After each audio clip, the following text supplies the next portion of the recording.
반갑습니다. 여러분들 만나 뵙게 되어서 진심으로 반갑습니다. 오늘 제가 아주 재미난 이야기를 들려드릴 거예요. 저희 소나무의 팬이신 어느 거사님이 계세요. 지금 구미에 살고 계시는 거사님이신데 지금 40대, 이제 40대 중후반에 이 거사님께서 몇 년 전에 코로나가 한창 우리나라를 뒤흔들고 있었을 때 믿었던 사람들한테 크게 배신을 당했대요. 너무나 힘들고 괴롭고 답답해서 이런 너튜브를 통해서, 인터넷 동영상을 통해서 이런저런 좋은 말씀, 좋은 법문을 듣다가 우연히 소중한 나 무한행보 우리 소나무를 알고리즘에 의해서 우연하게 보게 되었는데 그때부터 참 재밌게 보셨대요.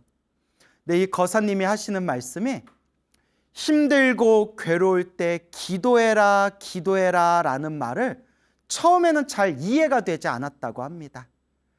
그러다가 점점 시간이 지나면서 시간이 흐르면서 지금은 정말 꾸준히 열심히 부처님께 기도하고 있고, 그때 광우 스님이 힘들고 괴롭고 답답할 때 그때 간절히 기도해야 된다, 힘들 때가 기도할 때다 라는 말을 지금은 너무나 잘 이해하고 있고 매일매일 기도하기 위해서 실천하고 노력하고 있다라는 말씀을 해주셨습니다.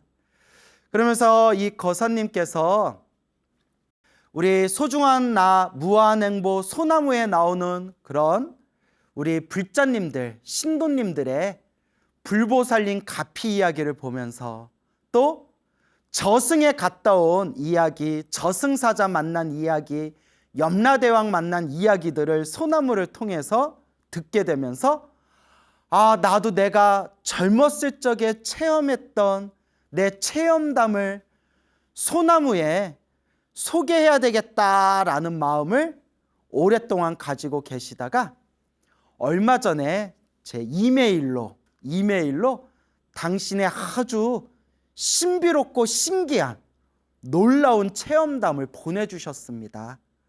그래서 이제 찬찬히 읽으면서 제가 2번, 3번 읽으면서 참 어쨌거나 참 신기하다, 참 놀랍다.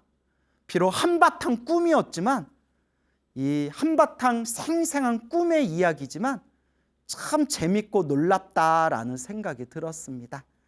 그래서 그 구미에 살고 계시는 우리 소나무 찐팬이신 거사님께서 보내주신 거사님의 놀라운 사연을 여러분들에게 소개할까 합니다. 자, 채널을 고정하시고 한번 귀를 쫑긋 열어서 경청해 보시기 바랍니다. 거사님께서 2002년에 군대를 제대하고 2003년에 브라질로 첫 출장을 가게 되었다고 합니다. 브라질에 있는 어느 공장에 처음으로 이제 출장을 가게 되었는데 약 한 달 정도 그 브라질 출장 일정에 짜여져 있었다고 합니다. 브라질에 있는 공장에 가서 거기서 이제 출장 생활을 하고 있는데 아침에는 출근해서 낮에 일하고 저녁에는 퇴근해서 그 주재원과 함께 브라질 현지에 있는 한국 식당에 가서 저녁 식사하고 또 술 한잔 마시고 알코올을 좀 흡입하고 그렇게 이제 집으로 돌아와서 잤다가 다음날 아침에 또 출근하고 저녁에 퇴근할 때 주재원과 또 현지 한국 식당에서 또 저녁 식사만 하면서 또 술 한잔하고 알코올을 흡입하고 그런 이제 패턴으로 하루하루를 보내고 있었는데 어느 날이었대요. 그날이 8월 한여름에 지독하게 더운 날이었대요. 너무 그 더운 날에 그날따라 퇴근하고 그 주재원과 함께 밥을 먹고 술 한 잔을 마신데 그날따라 좀 자기가 과음을 한 것 같았대요. 과음을. 뭐 아무래도 너무 더운 날에 밥 먹고 갈증 나니까 시원한 뭐 얼음 맥주라도 아마 마셨겠죠. 뭐 한 잔, 두 잔 먹다 보니까 그날따라 좀 과음을 한 느낌이 들었대요. 8월의 그 뜨거운 날에 땀이 흠뻑 젖어가지고 술이 알딸딸하게 취했을 때 이제 숙소로 돌아와서 에어컨을 세게 틀어놓고 옷을 훌러덩 벗고 빤스만 입은 채 그냥 침대에 누워서 잠이 들었는데 그냥 순식간에 잠이 들었는데 그때가 아마 9시에서 10시 사이였던 것 같대요. 밤 9시, 10시 사이에 너무 더워서 에어컨 세게 틀어놓고 온몸이 젖은 상태에서 빤스만 입고 그냥 누워가지고 비몽사몽 그냥 사르르 잠이 들었는데 생생한 꿈을 꿨대요. 너무나 생생한 꿈이었는데 안개가 뿌연 안개가 있는 거리에 버스 정류장에서 자기가 혼자 이렇게 서 있었대요. 와, 벌써 좀 싸늘하죠, 느낌이? 안개가 가득한 그 뿌연 버스 정류장에서 딱 버스를 기다리고 있는데 그래서 버스가 스르르 다가오더니 일반 버스, 우리가 타는 시내버스가 자기 앞에 딱 멈춰가지고 문이 이렇게 버스 출입문이 열리더래요. 그래서 그냥 자연스럽게 버스에 탔는데 양쪽에 의자에 사람들이 이렇게 가득히 앉아 있더래요. 그래서 중간에 평범한 옷을 입고 있는 평범한 남자가 중간에 딱 서 있었는데 자기를 딱 보더니 거사님을 보더니 이승의 미련을 다 놓아버려라 하고 한마디 딱 하더래요. 오, 버스에 탄 거사님한테 이승의 미련, 이승, 살아있을 때 이 세상, 이승의 미련을 놓아버려라 라고 한마디 딱 하더랍니다. 순간 거사님이 아니에요, 싫어요, 아니에요 라고 말하고 싶었는데 목소리가 목구멍까지만 올라오고 입술에 지퍼를 싹 닫아놓은 것처럼 말이 나오지 않더래요. 말이 나오질 않더랍니다. 싫어요, 아니요 하고 싶은데 말이 나오질 않더래요. 그리고 그 중간에 서 있는 그 사람이 저 내리는 문, 오른쪽 내리는 문 그 맨 앞자리에 앉아라 해가지고 우리가 버스 앞으로 출입문이 앞에 있고 내릴 때는 중간문으로 내리잖아요. 그 내리는 중간문 맨 앞자리에 이렇게 앉았대요. 앉았는데 맞은편에 웬 중년의 여성이 이렇게 앉아있는데 자기하고 눈이 딱 마주치니까 몸을 부들부들 파르르 떨면서 막 무언가를 막 무서워하더래요. 입술이 새파래가지고 부들부들 떨면서 막 무서워하더래요. 앞에 앉은 여자가. 그렇게 정체를 알 수 없는 버스를 타고 천천히 서행을 하면서 딱 출발하는데 버스가 천천히 출발하면서 버스가 가고 있는데 갑자기 귀에서 성훈아 가면 안 된다 하면서 엄마 목소리가 들리더래요. 어머니 목소리가 귀에서 성훈아 가면 안 된다 하면서 그래서 저기 창가를 보니까 창문에서 어머니가 막 뛰어오시더니 버스에 창문에 대롱대롱 매달리면서 가면 안 된다 성훈아 하면서 아들 이름을 애타게 부르더래요. 달리는 버스에 어머니가 딱 매달려서, 와, 미션 임파서블 007이야 완전. 버스에 딱 매달려가지고 아들아 성훈아 가면 안 된다 하고 어머니가 버스에 매달려서 막 외치니까 버스가 가다가 딱 멈췄대요. 엄마, 어머니 하는데 버스가 멈춰서 버스 앞에 출입문이 딱 열리면서 어머니가 그 버스 앞에 딱 올라가 가지고 안에 들어와서 성훈아 어서 내려라, 어서 내려오너라, 버스에서 어서 내려라 이러더래요. 엄마 하고 벌떡 일어나 가지고 이제 엄마한테 탁 가서 내리려고 하는데 어머니가 이제 아들이 내리려고 하니까 어머니가 먼저 이제 버스에서 내려가지고 아들 내리는 걸 이렇게, 어머니가 이제 아들이 버스에서 내리는 것을 이렇게 이제 바라보고 있는데 그때 버스에 누가 또 이렇게 타더래요. 하얀 옷을 입은, 하얀 항복 같은 아주 새하얀 옷을 입은 아주 아름답게 생긴 귀부인이, 너무나 아름답게 생겨가지고 얼굴 보는데 이제 넋을 잃을 정도로 참 아름답다. 근데 그 모습이 20년이 지난 지금도 생생하게 기억이 나신대요.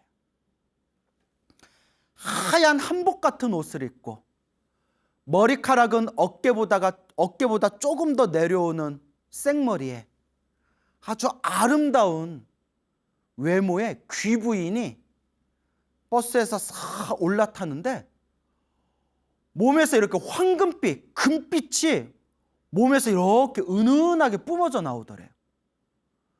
그 사람이 그 여인을 보면서 자기도 모르게 우와, 와우, 감탄사가 나올 정도로 하얀 옷에 아름다운 외모에 황금빛이 뿜어져 나오는 그 여자가 딱 올라타더니 그 거사가 앉았던 엄마가 아들아 성훈아 가지마 내려라 라고 하기가 전까지 자기가 앉아있던 그 자리에 그 하얀 옷을 입은 귀부인이 다 앉더래요. 그래서 자기가 이렇게 넋을 잃고 이렇게 보면서 그 아름다운 귀부인과 딱 눈이 마주쳤는데 순간 자기도 모르게 저 누구세요? 하는데 그 하얀 옷을 입은 귀부인이 그냥 환하게 미소를 지으면서 자기를 바라보더래요. 너무나 환한 미소를 지으면서 자기를 다 바라보면서 자기가 앉았던 그 자리에 이렇게 앉아 있더래요. 그때 어서 내려라 라는 어머니 말에 이제 버스에서 이렇게 내렸대요. 버스에서 이렇게 내리고 버스 문이 닫히고 버스는 이제 저 안개 속으로 싹 사라져 버리는데 어머니가 아들 손이 딱 붙들면서 성훈아 왜 저 버스에 탔니? 왜 저 버스에 탔니? 왜 탔니? 하면서 물어보더래요. 그 이 아들이 어머니 출장 가서 돈 벌어 오려고 그랬어요. 자기 입에서 나온 얘기가 출장 가서 돈 벌어 오려고 돈 벌려고 그랬어요. 그래 아들아 이제 다시는 저 버스에 타면 안 된다. 다시는 저 버스에 타면 안 된다. 예 어머니 예 아들아 가자 하고 엄마가 아들 손을 들고 그 한국에 부모님이 살고 있는 집, 한국에 있는 엄마가 살고 있는 집 아파트 1층 집에, 엄마 집에 엄마하고 같이 아파트 1층 집에 싹 들어가는 모습을 끝으로 눈에서 딱 떴대요. 꿈에서 깼대요. 너무나 생생한 꿈에 멍한 순간에 온몸이 쎄한 느낌이 들더래요. 아이고, 시계를 봤는데 새벽 2시였대요. 새벽 2시였는데 눈을 뜨고 시계를 보니까 새벽 2시였는데 문도 꽉 닫혀 있고 창문도 꽉 닫혀 있고 온몸에 땀이 젖은 채 팬티 하나만 입고 에어컨 세게 틀고 누워서 잠이 들었는데 저체온증으로 하마터면 자기 목숨을 잃을 뻔했대요. 여러분, 저체온증이 엄청 무섭습니다. 우리가 산에서 한겨울에 등산하다가 길을 잃어버렸을 때 몸은 힘들고 춥고 배고플 때 어느 순간에 몸을 웅크리고 추운 곳에서 이렇게 몸을 웅크리고 앉아서 쉬고 있을 때 갑자기 편안한 느낌이 들더래요. 배고프고 추운 그 날씨에 갑자기 몸이 뭔가 따뜻하고 편안한 느낌이 들 때 싸르르르르르 잠드는데 그때가 고비래요. 그때 잠들면 안 된대요. 그때 귀싸대기를 때려야 된대요. 너 자면 죽어. 그 저체온증. 그때 에어컨 틀어놓고 하마터면 저체온증으로 큰 변을 당할 뻔했던 거예요. 그때서야 나중에 이제 정신 차리고 그 꿈을 생각해 보니까 그때서야 아이고, 내가 저승 가는 길, 저승길 버스를 탔구나. 그 저승 가는 길목에서 내가 다행히 무슨 인연인지 몰라도 자기 목숨을 구제받고 자기가 이 이승에서 눈을 뜨게 되었구나 라는 생각이 들더랍니다. 와, 놀랍다. 그러니까 여러분, 주무실 때는 에어컨 끄고 주무세요. 여러분, 창문 좀 열어놓으시고. 무섭다. 그리고 신기하다. 그 거사님이 하시는 말씀이 이게 20년 전에 있었던 일인데 그 후로 그 거사님이 그때 그 꿈을 생각하면서 그 하얀 옷을 입은 귀부인이 누구였을까? 아름답고 몸에서 황금빛이 뿜어져 나오면서 자기가 앉았던 그 저승버스에 자기가 앉았던 자리에 당신이 딱 앉으셔서 자기와 눈을 마주쳤을 때 환하게 미소 지었던 그 귀부인이 누구였을까? 그래서 자기는 나를 지켜주시는 조상 할머님이신가 보다 그렇게 생각을 했대요. 그러니까 나를 지켜주는 우리 조상님 중에 할머니신가 보다 그냥 그렇게 대충 어렴풋하게 생각했는데 그분 말씀이 스님, 광우 스님의 소나무를 제가 열심히 들으면서 그 답을 찾았습니다. 그 아름다운 하얀 옷을 입은 귀부인이 바로 관세음보살 백이관음이셨습니다. 하얀 옷을 입은 백이관음 관세음보살님이셨습니다 라고 저에게 말씀을 전해주셨습니다. 와, 신기하다. 재밌다. 어쨌거나 무사히 돌아오셔서 다행입니다. 전생에 어떤 선업의 인연이 있었는지는 모르겠지만 그런 관세음보살 백이관음의 가피로 하마터면 저승으로 가는 직행버스 타고 저승길 골목 고갯길 너머로 넘어갈 뻔한 것을 무사히 돌아오셨으니 어쨌거나 다행입니다. 거사님이 말씀하십니다. 너무나 힘들고 괴롭고 사람들에게 배신을 당한 그 충격과 상처 속에서 우연히 광우 스님의 소중한 나 무한행보 소나무를 듣게 되었고 마음에 많은 위안과 의지가 되었다. 처음에 소나무를 봤을 때 기도해라 기도해라 라는 말을 들으면 기도해라 기도해라 라는 그 말이 마음에 와닿지 않았지만 이해가 잘 안 됐지만 지금은 매일매일 천수경, 금강경, 법화경 매일매일 꾸준히 기도하려고 실천하고 노력하고 있습니다. 라는 말씀을 전해주셨습니다. 스님, 제가 죽는 그날까지 평생 부처님, 관세음보살 은혜를 갚는 마음으로 신행생활 열심히 하고 기도 수행 열심히 하겠습니다. 나무 서가모니불, 나무 아미타불, 나무 관세음보살, 이렇게 저에게 말씀을 전해주셨습니다. 소중한 사연을 보내주신 우리 거사님 진심으로 고맙습니다.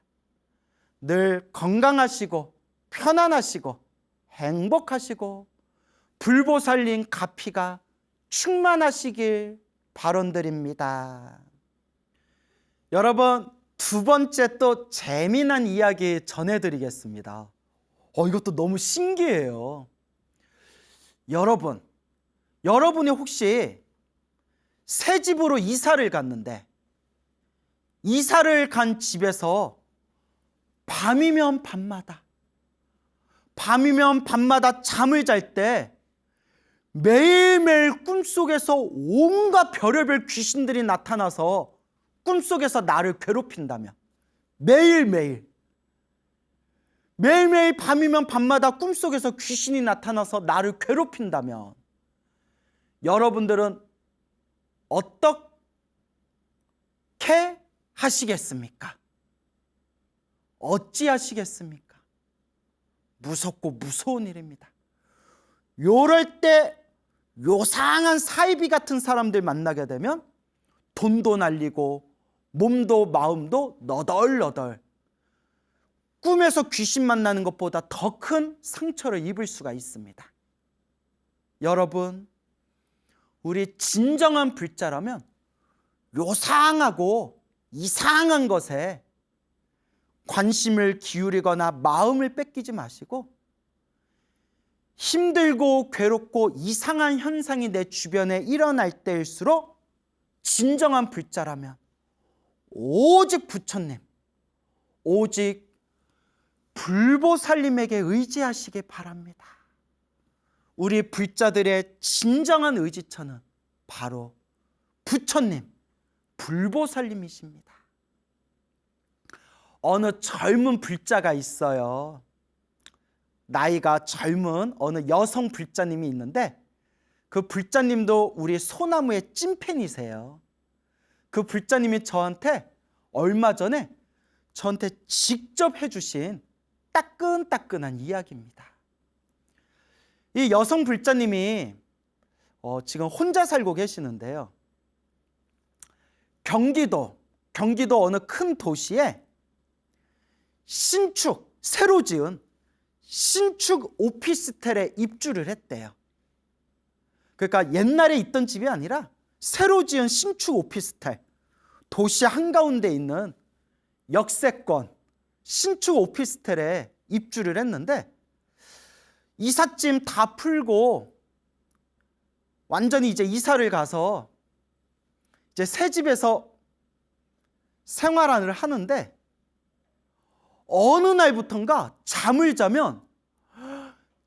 잘 때마다 한밤중에 꿈속에서 5만 가지 온갖 별의별 귀신들, 악귀들, 요괴들이 꿈속에 나타나가지고 매일매일 꿈자리가 뒤숭숭했답니다.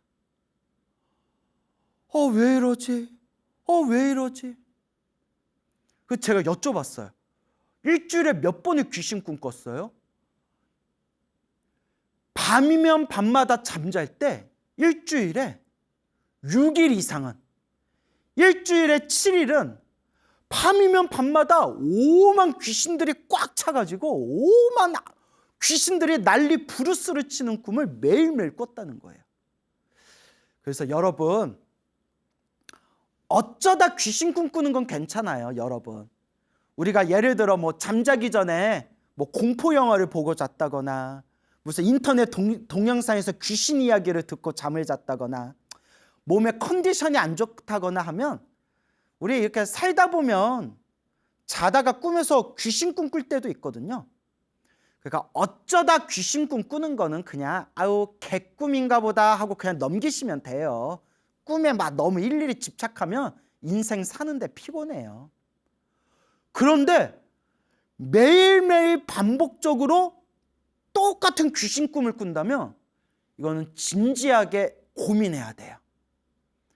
그러면 어떤 사람은 뭐 구슬한다느니 제사를 올린다느니 뭐 천도를 한다느니 하겠지만 제가 늘 드리는 이야기가 먼저 기도해라, 염불해라.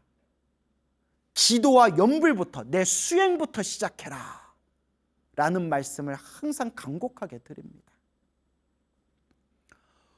너무너무 힘들고 괴로워서 수면장애가 와가지고 일상생활하기가 힘들 정도가 됐대요. 너무 힘들어서. 밤에 잠자기가 너무 무섭더래요. 온갖 별의별 온갖 악귀들이 꿈에 다 나타난다는 거예요. 그래서 제가 듣다가 우스갯소리로 이 자리가 혹시 공동묘지 자리 아니었냐고. 공동묘지 자리 아니었냐고. 그러니까 자기도 그런 생각을 했을 정도래요. 고민하다가 그래도 이분이 성근이 있어요. 성근. 착할선 뿌리근. 착한 뿌리가 있어요. 어머니가 아주 독실한 불자였대요. 어머님이.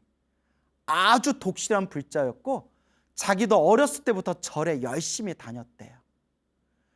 그래서 어렸을 때부터 절에 다니고 스님들께 법문이나 강의도 많이 듣고 어머니 따라서 또 절에 열심히 다녔던 또 그런 젊은 불자였기 때문에 또 어디서 들은 이야기가 있어가지고 저도 소나무에서 예전에 자주 말씀드렸는데 이 젊은 불자가 어디서 들은 얘기가 있어가지고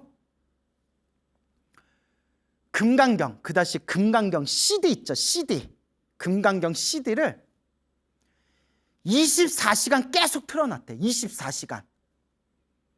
집에 사람이 있건 없건 출근을 했건 퇴근을 했건 무조건 방 안에다 금강경을 24시간 계속 틀어놨대요. 그리고 자면서도 금강경을 은은하게 틀어놓고 은은하게 금강경 틀어놓고 금강경 소리 들으면서 이렇게 잠에 들었대요. 24시간 빈집에 계속 금강경 틀어놓고 잠잘 때에도 은은하게 수면에 장애가 되지 않을 정도로 은은하게 금강경 틀어놓고 잠에 들고 계속 금강경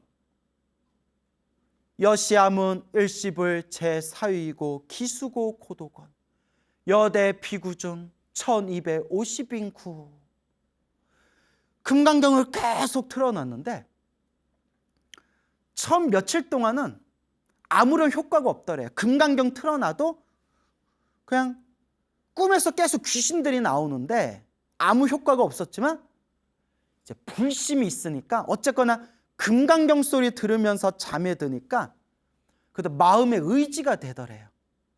그 자다가 눈에 딱 떴는데 자다가 잠에서 딱 깨었을 때 귀에서 또 계속 목탁 소리와 스님의 청아한 금강경 소리가 들리니까 훨씬 마음의 의지가 되더래요. 계속 틀어놨대요. 그러다가 처음 며칠 동안은 아무 효과가 없었지만 효과가 있거나 없거나 마음의 의지 삼아서 계속 금강경 틀어놓고 24시간 금강경 계속 틀어놓고 잠잘 때에도 금강경 소리 들으면서 자는데 어느 날이었대요.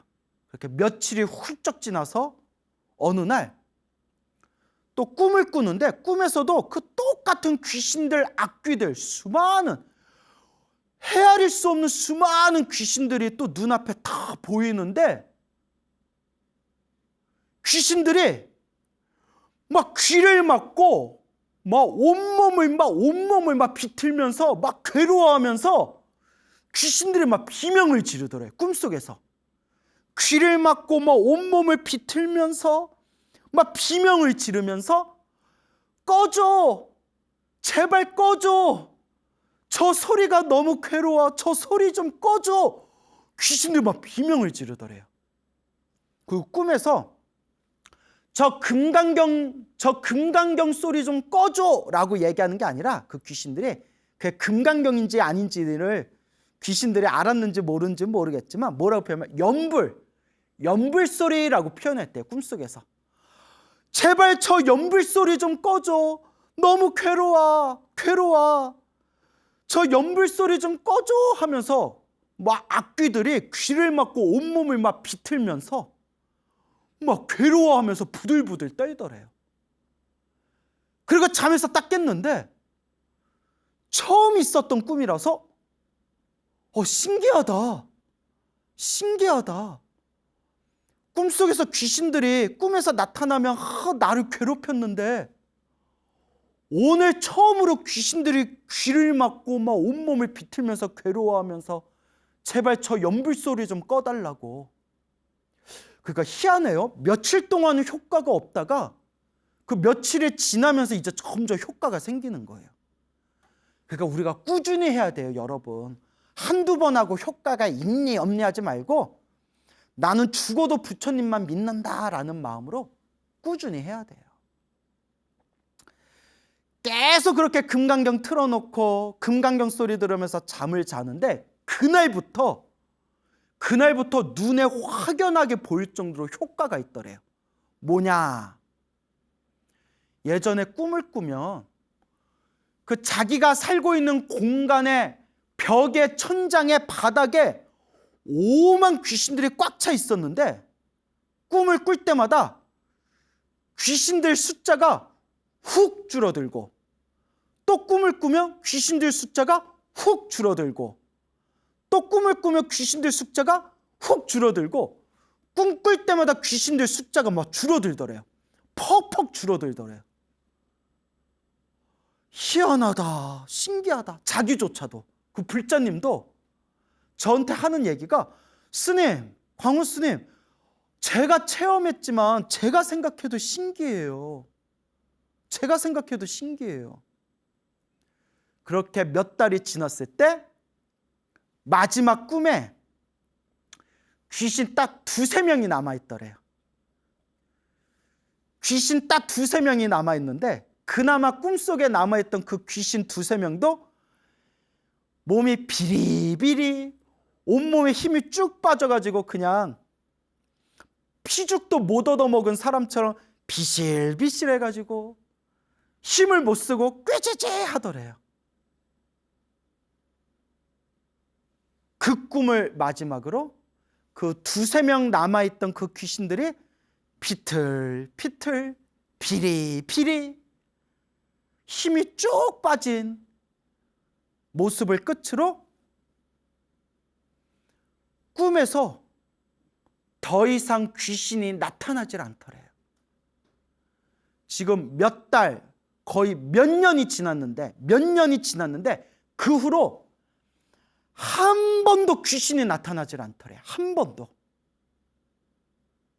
그러면서 그 보살님이 저한테 직접 해주신 말씀이, 마지막 말씀이, 스님, 지금은 제가 꿈속에서 귀신아 어딨냐 하고 귀신을 일부러 찾아러 다녀도 귀신 코빼기 하나 보이질 않아요 라고 그렇게 농담을 던지시더라고요.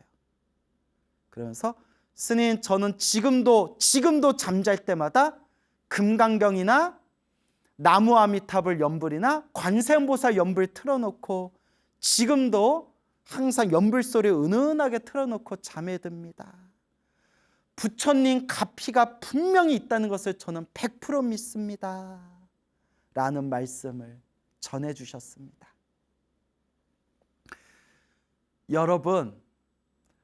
여러분들이 혹 어떤 집에서 살게 되었을 때 혹은 어떤 방에서 살게 되었을 때 쇠한 느낌이 들거나 꿈자리가 뒤숭숭하거나 뒤통수가 뻑적지근하거나 뭔가 으스스한 느낌이 들거나 이상한 영적인 현상들이 느껴진다면 걱정하거나 두려워하지 마십시오. 우리에겐 부처님이 계십니다. 우리에겐 불보살님의 가피가 있습니다. 불보살님의 가피를 믿고 의지하시기 바랍니다. 그래서 여러분, 제가 예전에 소나무에서 이미 여러 번 했던 얘기인데, 집안에 안 좋은 기운이 있을 때 염불이나 부처님의 경전, 독송을 24시간 은은하게 방과 집에 계속 틀어놓으면 며칠 몇 달 후에 그 집안의 에너지와 기운이 싹 변하게 됩니다. 분명히 효과가 있습니다.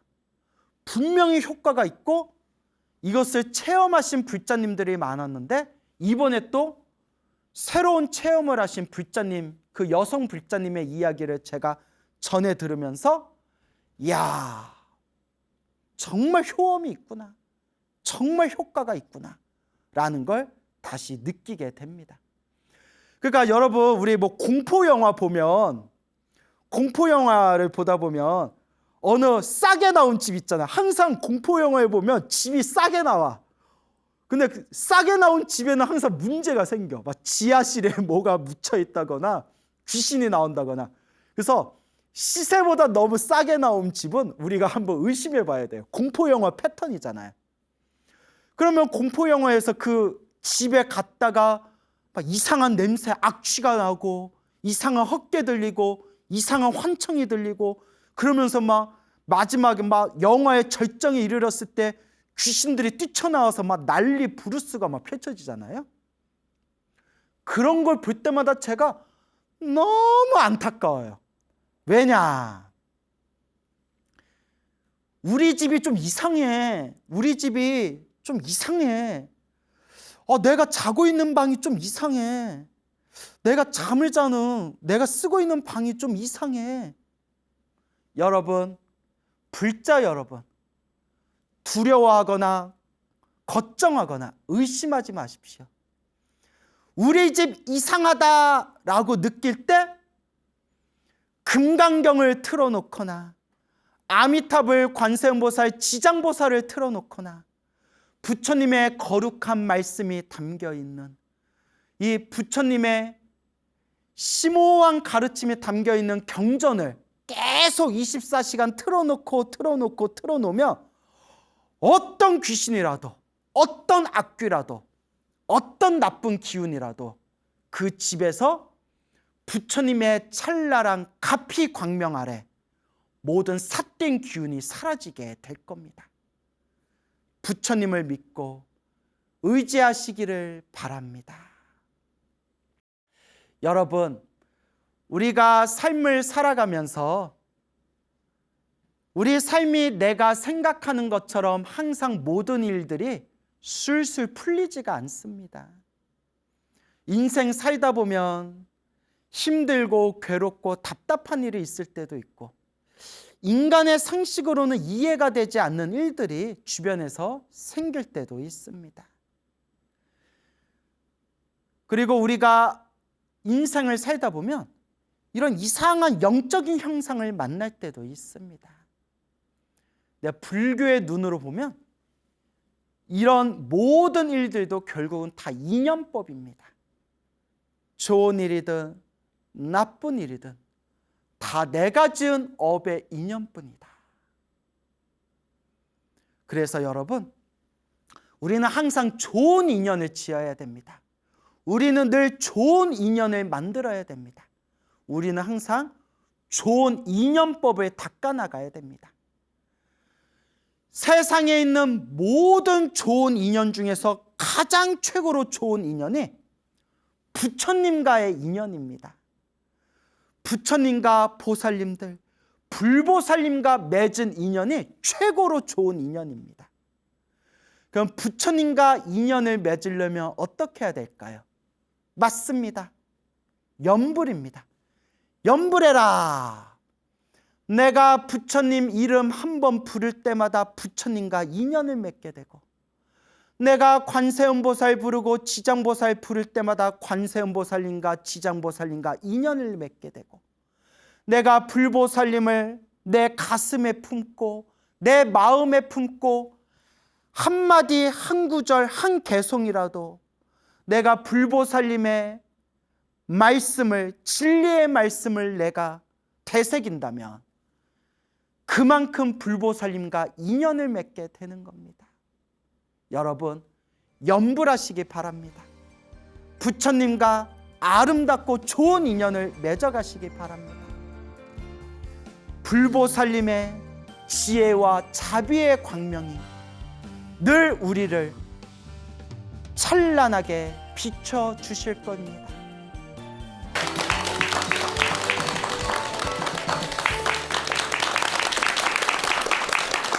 예, 만나서 반갑습니다. 반갑습니다. 예, 광우 스님이라고 합니다. 멀리서 또 어떤 소나무 애청자분께서 편지를 보내오셨습니다. 그 짧은 내용인데 제가 좀 읽어드리겠습니다. 광우 스님께 먼저 삼배 올리고 싶습니다. 소나무 광팬이고 봤던 거 보고 또 보고 주말 재방송까지 봅니다. 저는 41세 전북 순창에 살고 있습니다. 작은 절에 다니고 있으며 엄마로 인해 절을 알게 되었습니다. 올봄 유튜브로 법륜 스님 보다가 광우 스님을 알게 되었고 삼보에 귀의한다는 말도 그때서야 알았습니다. 감사하고 또 감사합니다. 광우 스님을 알게 된 후부터 약간의 공부라고 하긴 킥킥. 절에 가면 부처님의 수인으로 아미타 부처님인지 보현 문수 지장 보살님도 알게 되었어요.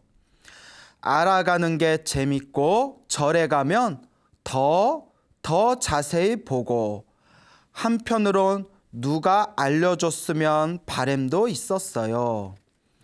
질문 드릴게요. 제가 6월부터 집에서 108배 했어요.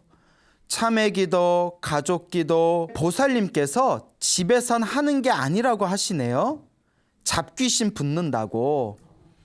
그래서 지금은 안 해요. 키키. 제가 어떻게 해야 할지 전 보살님 말 잘 들어요.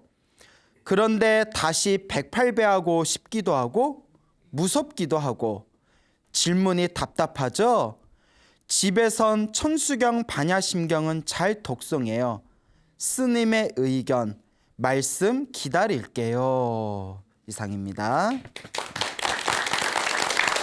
이렇게 멀리서 지방에서 편지를 보내오셨는데 거기에 이제 질문이 갑자기 훅 들어왔죠.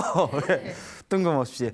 집에서 기도를 열심히 하고 있었는데 108배도 하고 기도하고 있었는데 아마 같이 절에 다니시는 보살님이 집에서 기도하지 말아라. 잡귀신 붙는다. 라는 이야기를 듣고 그 뒤로 좀 무서워서 이제 뭐 집에서 기도해야 될지 말아야 될지 그렇게 이제 질문을 좀 이렇게 했던 것 같습니다. 여러분들한테 드리고 싶은 얘기가 집에서도 기도해도 될까요? 안 될까요? 네. 되나요? 네. 될까요? 네. 그러니까 그 편지 내용에 보면 제 질문 답답하죠? 이렇게 나왔죠? 네. 너무 답답해요. 아니 아직도 이런 질문을 하시는 분들이 있다는 게 막 분노가 생겨요.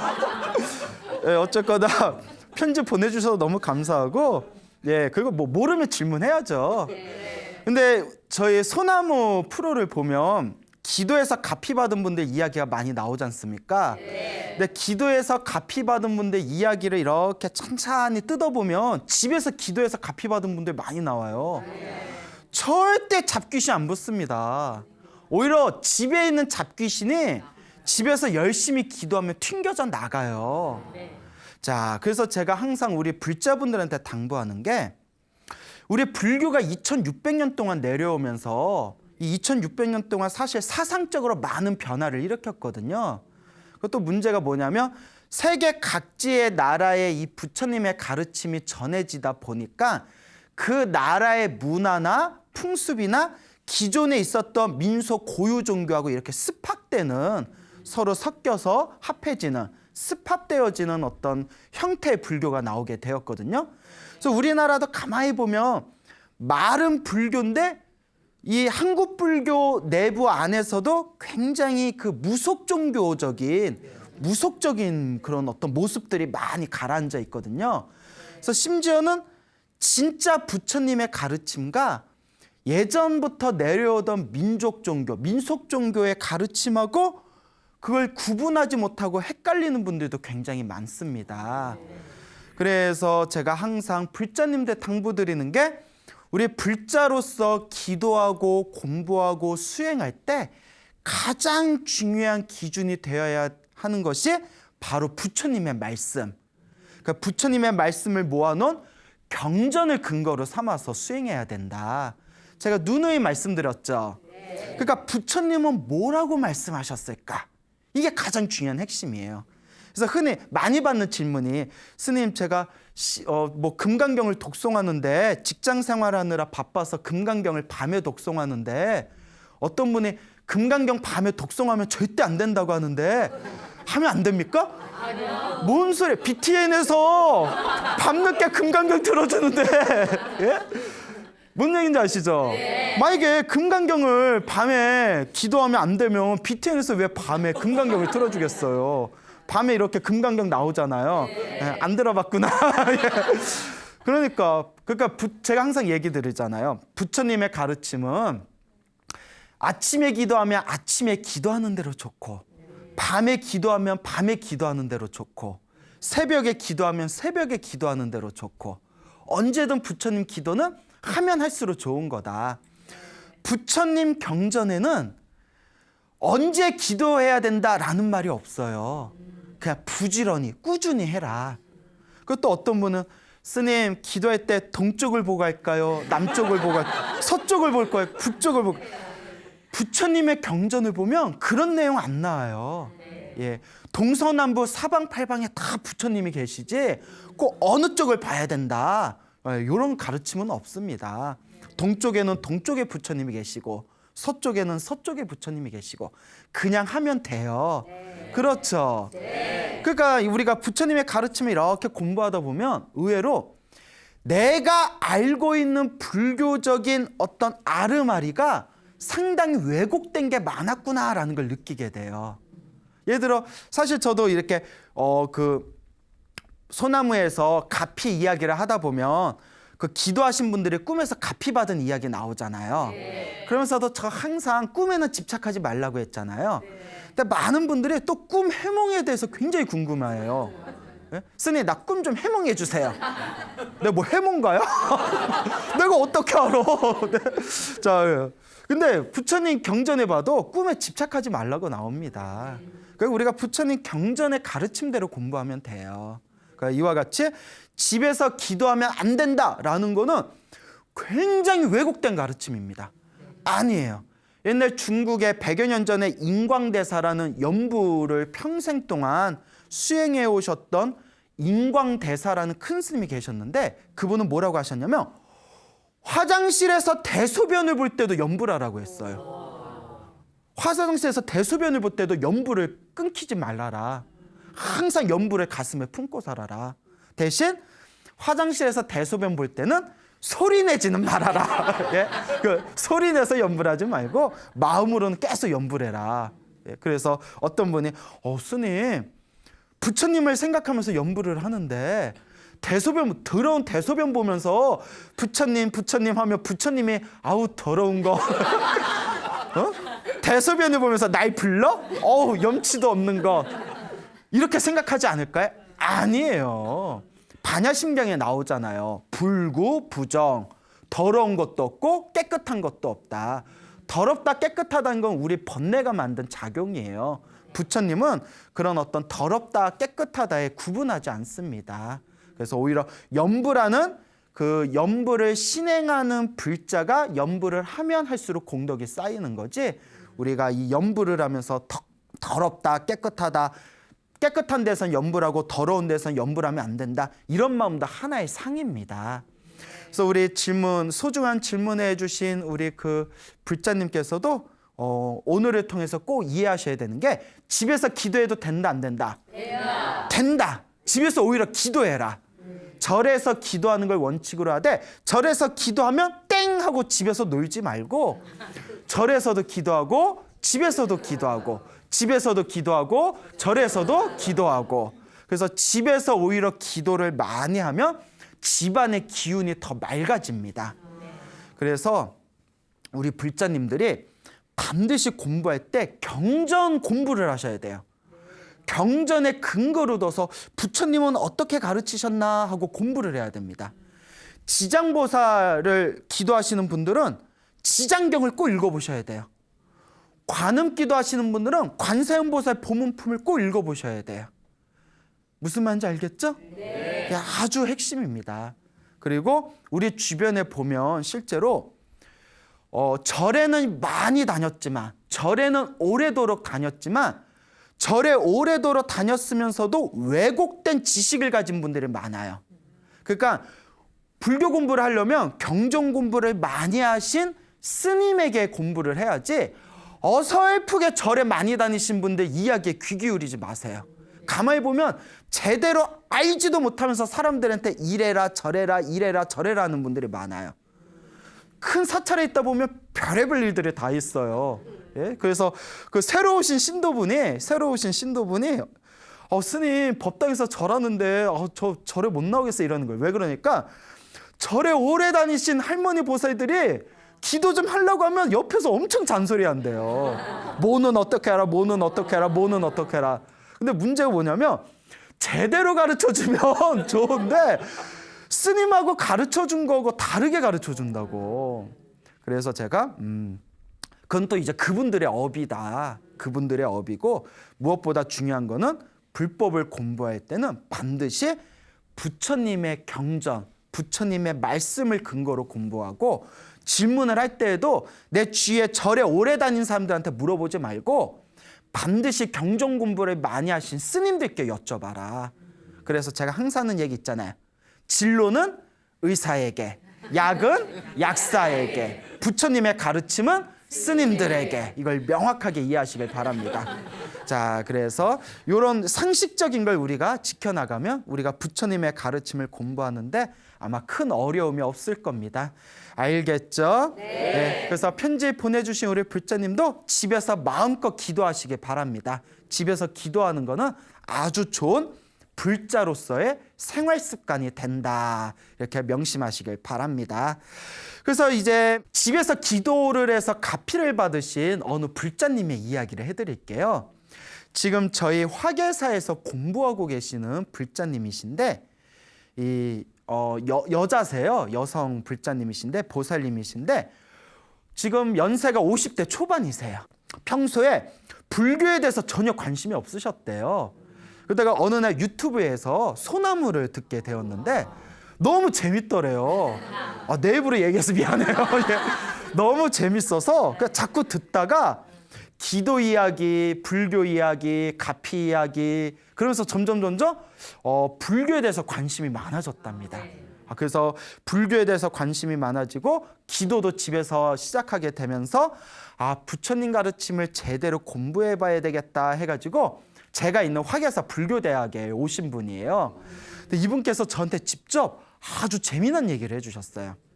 이분이 몇 달 전에 이렇게 길을 가다가 넘어지셨는데 여기 앞니발에 딱 하고 부딪히셨대요. 그래서 이렇게 깨지지는 않았는데 여기 윗몸에 염증이 생기셨대요. 염증이 이제 심하게 생겨서 그 부딪혀가지고 그래서 치과를 갔는데 의사 선생님이 이빨을 빼지 말고 최대한 이빨을 보존한 상태에서 염증 치료를 해보자. 그러니까 의사 선생님이 이제 배려를 해준 거죠. 멀쩡한 생립 뽑지 말고 최대한 원래 치아를 우리가 지킨 상황에서 이제 염증을 치료하자 해서 염증 치료를 받았답니다. 염증 치료를 받았는데 더럽게 안 났더래요. 더럽게 안 났더래요. 염증 치료하면서 나중에는 이렇게 레이저로 지지는 거 있잖아요. 레이저로 지지는 시술도 몇 번이나 했대요. 근데 더럽게 아프대요. 엄청 아파가지고 그렇게 아프대요. 원래 치과 신경치료가 막 아프잖아요. 더럽게 아픈데 더럽게 안 나. 그래서 너무 힘들어가지고 그래서 계속 이제 치료를 받다가 스트레스를 엄청 많이 받으셨대요. 나중에는 요 입술을 뒤집어가지고 잇몸을 다 갈아버리는 잇몸을 그냥 다 갈아버리는 시술까지 받았대요. 엄청나게 아프고 고통스럽고 그거 받고 나면 몇 날 며칠을 엄청나게 그 힘들고 괴롭다고 합니다. 그런 이제 시술까지 받았는데도 안 낫는 거예요. 요 보쌤이 막 스트레스가 너무 심해서 그러다가 문득 그 소나무에서 병에 걸렸는데 빨리 안 낫는 거는 전생의 업보가 두꺼울 수도 있다. 이 생각이 딱 난 거예요. 그러니까 그 얘기 듣고 내가 전생의 업이 두꺼운가? 그래서 이제 기도를 시작했대요. 그 이분이 성근이 있는 거예요. 여러분 똑같이 법문을 듣고 설법을 듣고 나서도 어떤 사람은 맞아 내가 업이 두꺼운가 봐 오늘부터라도 내가 기도 열심히 해야지 하는 사람들은 성근이 있는 거예요. 그리고 기도하긴 해야 되는데 하면서도 머리로는 기도해야 된다는 걸 알면서도 몸으로 기도가 잘 안 되는 거는 업장이 좀 두꺼운 거예요. 머리로는 아는데 몸으로 못하는 거는. 그런데 이런 좋은 가르침을 듣고서 개뻥 막 이러고 뻥치고 있네. 야. 이런 사람들 믿지 않고 기도도 안 하고 공덕도 안 짓는 사람들은 업장이 겁나게 두꺼운 사람들이에요. 이런 사람들 제도가 안 돼. 네. 그 민폐는 안 끼치면 좋아. 우리 주변에 그런 사람들 많잖아요. 근데 이분은 그래도 전생에 성근이 있었나 봐요. 그래서 관음 기도를 하려고 집에서 관세음보살 부르는데 남편이 질색을 하더래요. 평소에 절에도 한 번 안 다니는 사람이 집에서 관세음보살이니까 야, 너 뭐 하는 거야? 그래서 어떡하지 하다가 생각난 게 소나무를 방송을 열심히 보셨나 봐요. 제가 소나무 방송에서 가끔씩 기도하기가 너무 싫을 때에는 연불 테이프를 틀어놓고 듣는 것만으로도 기도 공덕이 쌓인다.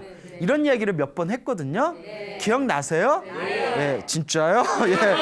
그러니까 이분이 그게 딱 생각이 나서 그 휴대폰에다 그 관세음보살 연불 정근을 틀어놓고 그 이어폰을 딱 꽂아놓고 그걸 계속 들었대요. 시간 날 때마다 계속 들었는데 그 치료를 받으면서 그걸 계속 듣다 보니까 그걸 들으면서 그게 귀에 자꾸 있다 보니까 나중에는 일상생활에서도 자기도 모르게 이렇게 관세음보살이 나오더래요. 그게 이제 버릇이 되니까. 그러니까 예전에는 이렇게 마음에 안 들고 못된 사람들 보면 저 인간 왜 그래? 별꼴이야 이랬는데 이제는 그게 관세음보살이 이제 습관이 돼서 그 마음에 안 들거나 못된 사람을 딱 만나면 아이고 관세음보살 그런 마음이 이제 절로 나올 정도로 그렇게 이제 계속 이어폰으로 연불을 계속 들었대요. 집에서도 계속 연불을 들었는데 나중에 이제 그 기도를 하고 있는 와중에서도 치료를 받았을 거 아니에요? 의사가 이러더래요. 그냥 임플란트 합시다. 그 염증 치료를 포기한 거예요. 너무 안 낫더래요. 의사 선생님은 막 당황하고 막 너무 그 의사 선생님 막 미안할 거 아니에요. 그냥 싸게 해드릴 테니까 싸게 해드릴게. 임플란트 합시다. 그러니까 여기 보살님도 괜히 치과를 바꿀 걸 그랬나 막 이런 좀 원망하는 마음도 생기더래요. 치과를 바꿀 걸 그랬나 이런 생각 들다가 임플란트를 하기로 했는데 잇몸에 염증이 심하다 보니까 뼈가 단단하지 못해서 뼈 이식 시술까지 다 받았대요. 그 뼈 이식 수술하는 게 시술이 있다면서요. 임플란트 하기 전에 그것까지 이제 다 받고 임플란트 하기로 이제 날짜까지 다 정했어요. 그리고 계속 기도를 열심히 했대요. 관세음보살을 계속 귀로 들으면서. 그리고 어느 날이었어요. 수술 받기 전에, 임플란트 하기 전에 자, 꿈을 꿨어요. 꿈에 집착하면 돼요, 안 돼요? 근데 또 꿈을 꿔버렸어요. 꿈에서 너무 신기한 거예요, 그분이. 꿈에서 여기가 간질간질 거리더래, 잇몸이. 간질간질 걸어서 뭐지? 계속 뭐가 막 간질간질 거려서 이렇게 거울에 가서 이렇게 입술을 까가지고 잇몸 간질건데 봤더니 뭐 허연 게 꿈틀꿈틀 거리더래요. 허연 게 꿈틀꿈틀 거려서 뭐가 뽁 하고 나오는데 허연 구더기가 하얀 구더기가 이렇게 잇몸 거기 염증 난데 이렇게 튀어나온 거예요. 깜짝 놀라가지고 그분이 벌레를 싫어한대요. 뭐 누군 벌레 좋아하겠어요? 벌레가 너무 싫어서 소름이 쫙 돋으면서 무서워가지고 잠에서 퍽 깼는데 이게 무슨 꿈인가 했는데 이분이 방송을 열심히 보신 것 같아. 우리가 기도 가피 받기 전에 가피 받을 때 막 몸에서 벌레가 빠져나오는 꿈 이런 얘기 많이 했잖아요. 그래서 혹시 나도? 이런 마음이 들더래요. 그리고 병원에 갔는데 이제 병원에 딱 누워가지고 이제 시술 받을 준비를 하는데 이제 입술을 이렇게 벌릴 거 아니에요? 아직도 기억난대요. 누워가지고 두근거리는 마음으로 이렇게 준비하고 있는데 아직도 귀에서 생생하게 의사 선생님의 첫 마디가 기억나더래요. 뭐라고 하냐면 어라? 이러더라고요. 어라? 어라? 이러는 거예요. 그러더니 염증이 나았어요? 이러더래요. 염증이 나았대요. 예. 그래가지고 야 염증이 하다 레이저로 지지고 잇몸까지 다 마지막이라고 방법이라고 잇몸까지 다 뒤집어놨는데 해도 안 돼서 임플란트 하자고 그냥 뽑고 임플란트 하자고 뼈 이식 시술까지 다 받았는데 염증이 나아버렸대요. 그리고 의사도 어리둥절. 그리고 자기도 어리둥절. 그날은 어리굴젓 먹었대. 하도 어리굴젓. 제 말에 너무 신경 쓰지 마세요. 예.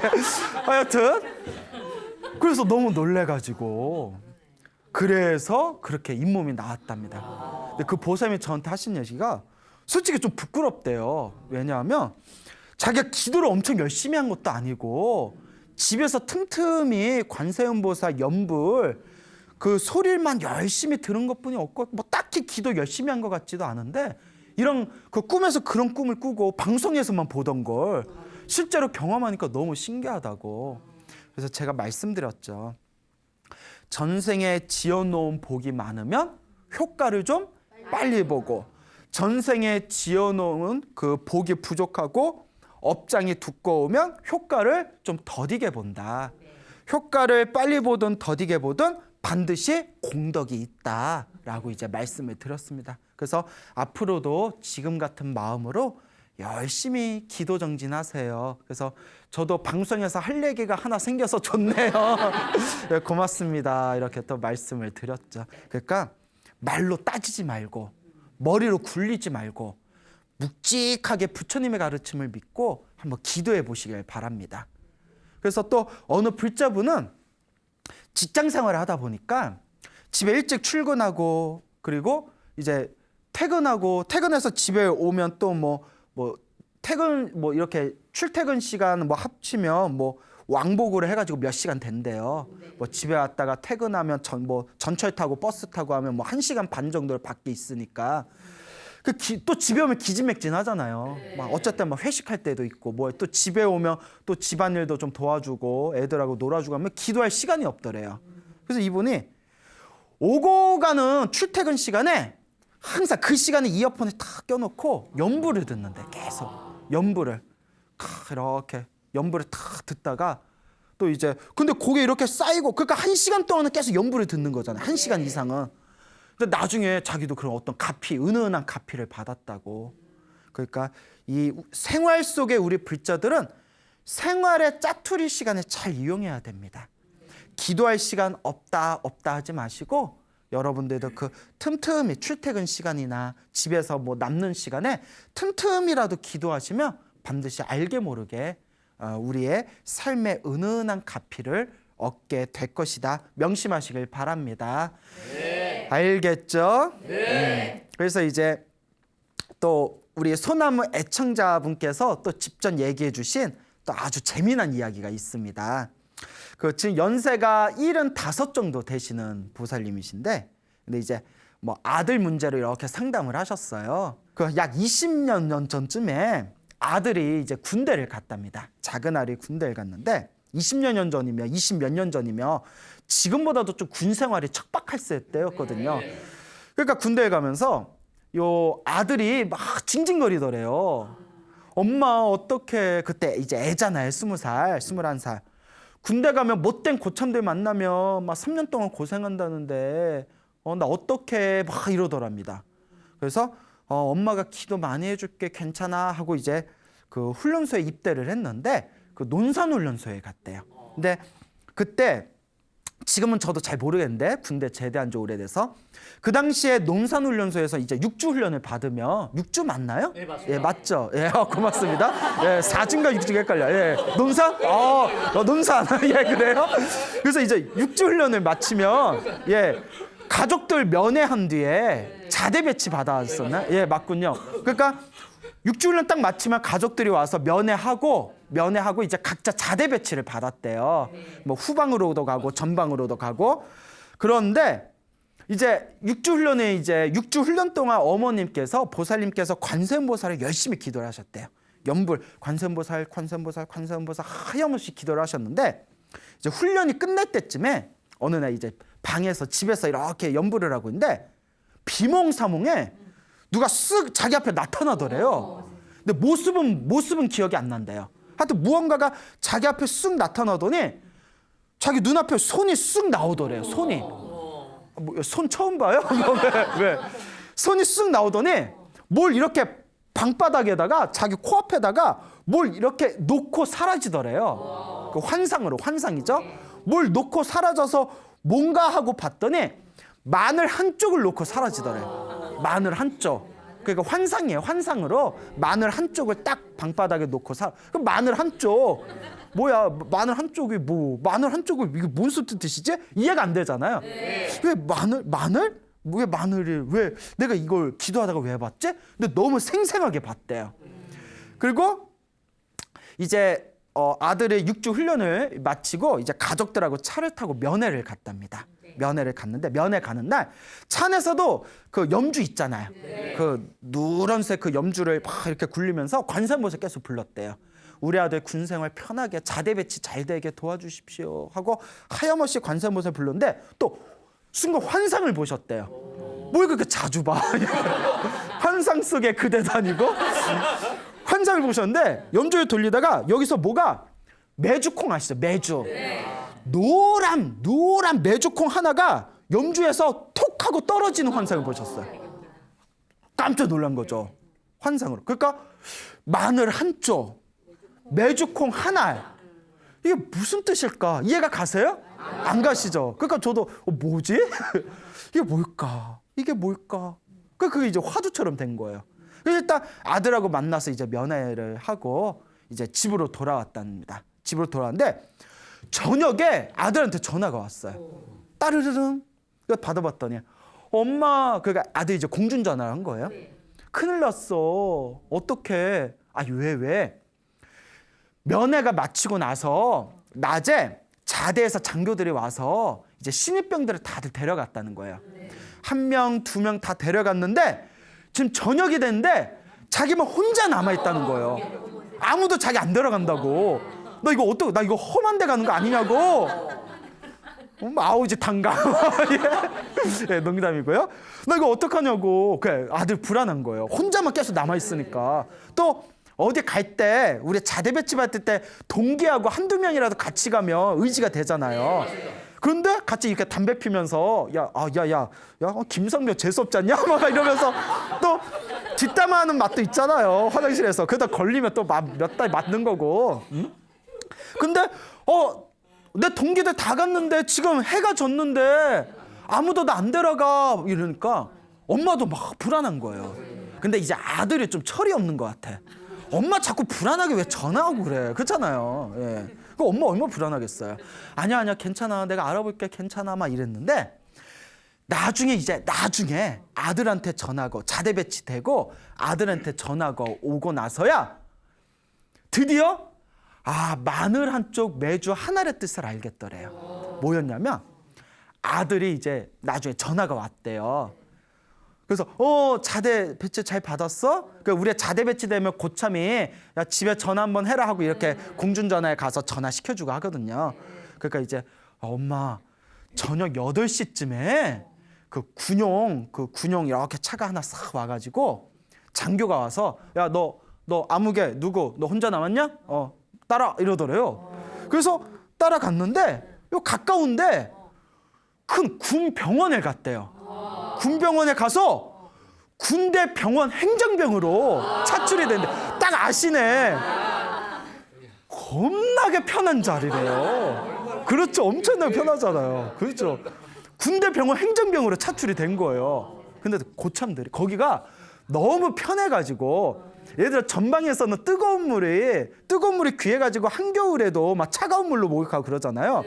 거기는 이제 뜨거운 오아시스가 흐르고 한겨울에도 예? 그리고 병원이다 보니까 여름에도 에어컨 나오고 겨울에도 뜨거운 물 팍팍 쓸 수 있고 그리고 병원 시설이다 보니까 큰 뭐 훈련 같은 것도 많지 않고 힘든 것도 많이 빠지고 굉장히 편한 데였대요.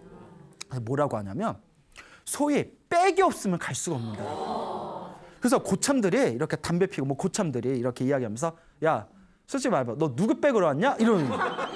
백이 없으면 못 온다니까. 그래서 아니요 저 그런 거 없습니다. 그냥 따라오라고 해서 따라온 겁니다 했더니 고참들이 믿질 않더래요. 너 여기가 어떤 데인 줄 아냐고. 그래서 엄마한테 그 얘기했대. 엄마가 웃으면서 고참들이 너 누구 백으로 왔냐 하면 예 관세음보살 백으로 왔습니다. 그렇게 말씀드려라. 그러면서 이제 그랬던 이야기가 있다. 그러니까 그 마늘 한 쪽 매주 한 알이 그 아들이 끝까지 혼자 남았잖아요. 그 뭐 마늘 한 쪽 매주 한 알처럼 혼자만 딱 남다가 좋은 데로 갔잖아요. 그러니까 그 가피가 네 아들 끝까지 혼자 남아서 좋은 데 갈 거다라는 그런 어떤 가피의 어떤 모습을 보여주신 거 아니겠느냐. 이렇게 이제 생각이 되는 거죠.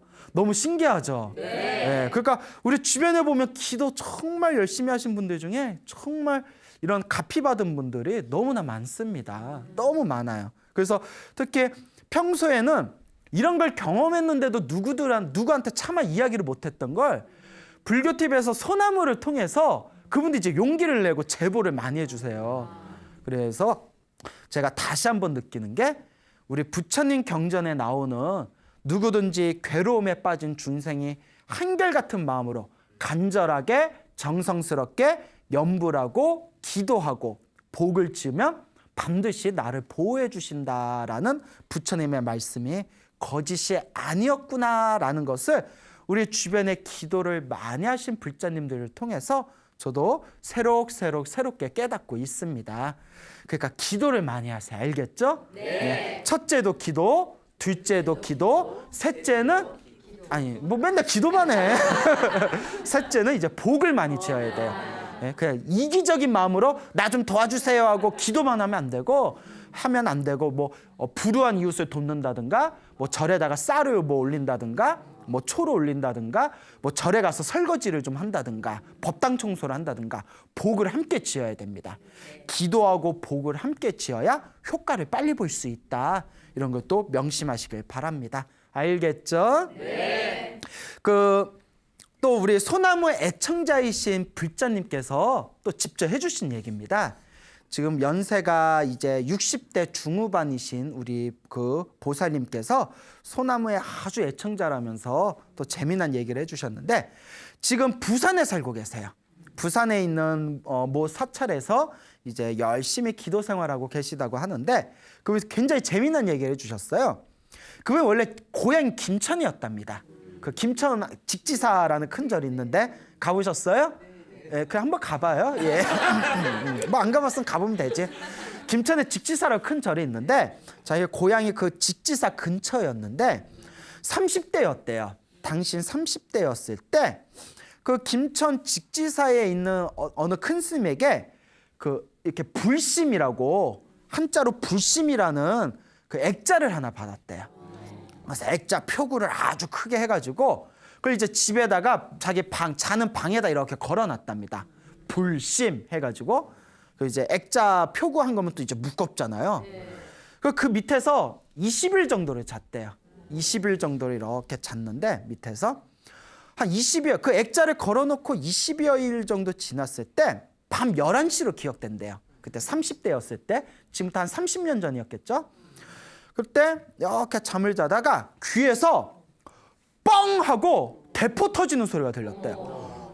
너무나 크게 자다가 깜짝 놀랄 정도로 뻥 하고 대포 터지는 소리가 들려서 화들짝 잠에서 깨서 이거 뭐지 하고 뭐 어디서 뭐 가스가 폭발한 줄 알고 창문을 열고 밖을 이렇게 쳐다봤대요. 밖에서 불 났는 줄 알고. 근데 아무 일도 없더래요. 그래서 왜 뻥소리가 왜 났지? 왜 났지? 그래가지고 다시 이제 잠이 확 달아났으니까 다시 잠들지는 못하고 이제 그 액자 밑에서 이제 자기 이불 위에서 가만히 앉아가지고 이게 무슨 노래인가? 이게 무슨 의미인가? 왜 귀에서 뻥소리가 나는데 이거 왜 그런 거지? 하고 있는데 갑자기 자기 눈앞에서 액자가 벽지가 찢어지면서 뚝 떨어지려고 그러더래요. 순간 화들짝 놀라서 그걸 일어나가 딱 막았대요. 액자 떨어지는 걸. 그리고 그 액자를 이렇게 다시 내려놨는데 어이구 하다가 액자 밑에서 자고 있는데 그 떨어졌으면 자기 크게 다쳤다는 거예요. 네. 그때 뻥 소리 나가지고 잠에서 깨서 이게 왜 소리가 났지 하고 하다가 액자 떨어진 걸 막은 거예요. 그 당신이 지금 생각하면 그게 부처님 가피였는데 그때 그걸 신기하다 가슴에만 품고 그게 어떤 부처님의 가피인지 이런 걸 일일이 생각을 못했대요. 그리고 한동안 절을 안 다녔대요. 계속 절에 안 다니고 방황하다가 이제 연세가 드셔서 이제 절에 열심히 다니시는데 절에 다니면서 그 광우스님 소나무를 이렇게 재밌어서 열심히 보다 보니까 과거에 그때 30년 전에 액자 사건이 떠오르면서 아이고 그게 부처님 가피였구나. 그래서 그때 내가 미리 알았더라면 그때 열심히 내가 절에 다니면서 더 많이 내가 기도 정진했을 텐데 라고 아쉬워하시면서 지금은 우리 소나무 방송 열심히 보시면서 매일매일 기도를 열심히 하고 계신답니다. 그래서 이런 것들 보면 너무 신기하지 않습니까? 네. 그래서 부처님의 가피라는 것이 정말 묘하다. 근데 어떤 분들은 또 그런 얘기예요. 스님, 저도 절에 열심히 다니고 기도 열심히 했는데 막 저는 그 사고 같은 거 안 막아주고 크게 사고 나고 한 적도 있었습니다. 그럼 왜 그런 겁니까? 이렇게 이제 질문하신 분도 있거든요. 그때 항상 드리는 얘기가 있어요. 내가 지은 업은 피한다 못 피한다? 못 피해요. 그러니까 기도를 열심히 해도 이 업을 피하기가 힘들거든요. 대신 크게 받을 걸 작게 받는다. 제가 항상 말씀드렸잖아요. 기도 열심히 했는데 나쁜 일이 생기는 거는 크게 받을 걸 작게 받은 거고 내 업장이 소멸하고 있는 과정입니다. 그러니까 전생에 지어놓은 업보가 좀 약할 때는 사고가 나서 다치는 걸 미연에 막아버리고 업이 약하니까. 근데 기도를 열심히 했는데도 내가 받아야 할 업이 너무 두꺼울 때는 크게 받을 걸 작게 받기 때문에 이제 크게 다칠 걸 좀 작게 다치거나 아니면 죽을 뻔한 걸 크게 다친 걸로 끝나버린다는 거죠. 그리고 경에 보면 율장이나 경에 보면 이런 내용도 나와요. 죽긴 죽어요. 못 피하고 죽긴 죽어요. 근데 왜 죽냐? 죽어서 지옥에 떨어질 지옥에 떨어질 업이었는데 죽음은 피할 수 없었지만 죽은 뒤에 지옥에 떨어지지 않고 천상에 태어나는 내용이 또 나옵니다. 무슨 말인지 알겠죠? 그러니까 좀 정리해 볼게요. 업이 내가 받아야 할 업보가 약해서 쉽게 피할 수 있는 거는 미연에 막아버리게 되고 그리고 너무나 업이 두꺼워가지고 크게 받아야 될 거는 크게 받을 걸 몸에 다친 걸로 작게 받고 무슨 말인지 알겠죠? 그리고 죽어야 될 업보가 있었을 때는 크게 다친 걸로 끝나고 그리고 열심히 기도했는데도 그냥 결국은 죽어버린 거는 죽어서 지옥까지 가야 할 큰 업이었는데 그 지옥까지 가야 할 업보는 소멸되고 천상계에 태어나게 되는 그런 일련의 내용들이 경전 공부를 하다 보면 그런 이렇게 구석구석에 이런 내용들을 발견할 수가 있습니다. 그래서 제가 이렇게 말씀드리는 거는 절대 제가 지어낸 게 아니라 경전에 다 근거가 있는 스토리들이에요. 그래서 여러분들도 우리 불교TV 이 소나무를 보고 계시는 우리 불자님들도 기도하면서 일시적인 뭐 좋은 일, 나쁜 일에 일희일비하지 마시고 기도를 하면서 좋은 일이 생기면 내가 더 열심히 기도해야 되겠다. 마음을 일으키시고 기도하다가 나쁜 일이 생기면 아이고 내가 지은 업보가 소멸하고 있나 보다. 이렇게 마음을 두시고 기도를 열심히 했는데도 그냥 결국 죽음을 피하지 못하고 결국 죽게 되면 다음 생에 더 좋은 곳에 태어났구나 라는 믿음이 있어야 됩니다. 또 이렇게 얘기하면 야 겁나 둘러막네. 아예 뭐 대꾸를 못하게 아예 그냥 다 둘러치네. 물론 뭐 충분히 불교에 대해서 비판적인 비관적인 생각이 있는 분들은 얼마든지 비판할 수 있는 부분이지만 엄연히 부처님 경전에 나와 있는 내용들입니다. 그래서 우리 부처님께서도 우리 중생이 과거 전생을 기억할 수가 있고 다음 생을 꿰뚫어 볼 수 있다면 우리가 부처님의 이 인과 업보의 가르침을 아무도 의심하지 않을 텐데 우리 중생들은 너무나 미혹되어 있어서 이제 자꾸 자기의 주관적인 생각으로 부처님의 가르침을 재단하려 한다. 하지만 여러분 우리 주변에서 이와 같이 기도의 가피를 통해서 이 불심을 일으키고 가피를 받고 선업과 공덕을 쌓은 이 증인들이 너무나 많습니다. 그러니까 누구는 효과 있고 누구는 효과 없는 게 아닙니다. 다만 업보가 약하면 효과를 좀 빨리 보고 업보가 두꺼우면 효과를 더디게 볼 뿐입니다. 이번 생에 지어서 이번 생에 받는 경우도 있지만 이번 생에 지은 걸 다음 생에 더 크게 받는 가르침도 굉장히 많습니다. 여러분들도 이 부처님의 가르침을 만났을 때 마음으로 의심하고 비방하고 비난하는 그런 자신의 이 약하고 의혹스러운 마음들을 다 내려놓고 한번 부처님의 경전 공부를 꾸준하게 하면서 실제로 내 몸으로 내 마음으로 기도하고 공덕을 쌓는 마음을 키워가시길 바랍니다. 알겠죠? 네. 그거 얼마나 좋아요. 우리 절에 다니면 봐요. 절에 다니면 저에서 막 돈 내라고 막 요구 안 하잖아요. 그렇잖아요. 니들 돈 많이 내야 극락 간다? 이런 얘기 안 하잖아요. 절에서는 안 해요. 그렇게 얘기하는 데 있으면 다니지 마세요. 좋은 절 얼마나 많은데. 뭐 돈을 내라고 요구해요. 뭐 빡세게 기도하다가 피눈물이 흘릴 정도로 무릎이 까져가지고 뼈가 드러날 정도로 기도해라. 이렇게 안 시키잖아요. 그렇죠? 그러니까 아까 이야기 드린 불자님도 그냥 휴대폰으로 연불 열심히 듣는 것만으로 가피 받았잖아요. 세상에 이런 가르침이 어디 있어요. 그런데도 안 하는 거는 자기가 게을러 터져서 그런 거예요. 그러니까 근데 불교에서 이 게으름 자체가 업보가 업장이래요. 그러니까 이런 업보와 업장에 속지 마시고 경전 공부하기 힘들면 불교 TV라도 열심히 보세요. 알겠죠? 네, 불교 TV 열심히 보시고 그리고 우리 소나무 법문도 열심히 들으시고 집에서 틈틈이 기도하고 또 틈틈이 공덕 짓는다면 여러분들 삶에 반드시 아름다운 불보살님의 은혜가 반드시 여러분들과 함께 할 것입니다. 여러분 행복해지고 싶습니까? 네. 행복한 삶을 창조하고 싶습니까? 네. 복을 지으십시오. 선업을 지으십시오. 공덕을 쌓으십시오. 복과 선업과 공덕의 힘이 여러분들을 진정한 행복의 길로 이끌어 줄 것입니다. 여기서 마치겠습니다. 소중한 나 무한 행복.